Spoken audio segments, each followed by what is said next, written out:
ছুটির দিনে তেল নেই বেশিরভাগ পাম্পে, লম্বা সিরিয়ালে নাজেহাল গ্রাহক। রাত্রে 8টা বাজে আসছি, এখনো অব্দি ফুয়েল লোড করতে পারিনি। আমি রাত্র 2টা দাঁড়াইছি আর এখন তেলে এখনো যাইতে পারি নাই। আর 3 দিন যাবত বসে আছি, কোনো ভাড়া টাড়া ইনকাম কামার হচ্ছে আর কিছুই নাই। রেকর্ড পরিমাণ জ্বালানি মজুদ আছে, দাবি প্রতিমন্ত্রীর। 2 মাস আমদানি করা যাবে রাশিয়ার জ্বালানি।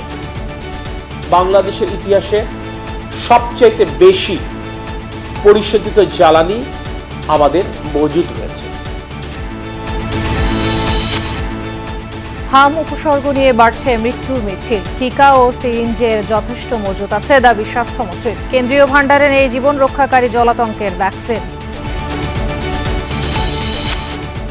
সংরক্ষিত আসনে বিএনপির মনোনয়ন প্রত্যাশীদের সাক্ষাৎকার। 4 শতাধিক প্রার্থীর সাথে দেখা করেছেন দলের চেয়ারম্যান ও প্রধানমন্ত্রী তারেক রহমান।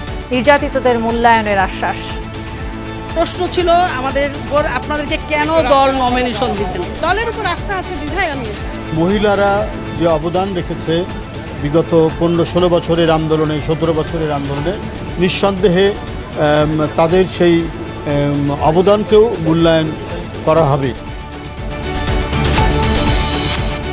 সংকটকালে লুকোচুরি নয়, দরকার আলোচনা, বললেন জামায়াত আমির। সবাইকে ঐক্যবদ্ধভাবে কাজ করার আহ্বান মির্জা ফখরুলের। দেশের পরিবর্তনের জন্য আমাদের মনে আবার স্বপ্ন জেগে উঠেছে। আমরা আবার ভাবছি যে আমরা আমাদের এই প্রিয় দেশটাকে আমরা বাসোপযোগী করে তুলব। মধ্যরাতে শুরু হচ্ছে হজ ফ্লাইট, উদ্বোধন করবেন প্রধানমন্ত্রী। 14টি ফ্লাইটে প্রথম দিন সৌদি যাচ্ছেন 6000 মুসল্লি। মানিকগঞ্জে প্রথম শ্রেণীর ছাত্রীর মরদেহ উদ্ধার। ধর্ষণের আলামত মিলেছে, জানিয়েছে পুলিশ। অভিযুক্তের বাবা ও চাচাকে পিটিয়ে হত্যা করেছে বিক্ষুব্ধরা।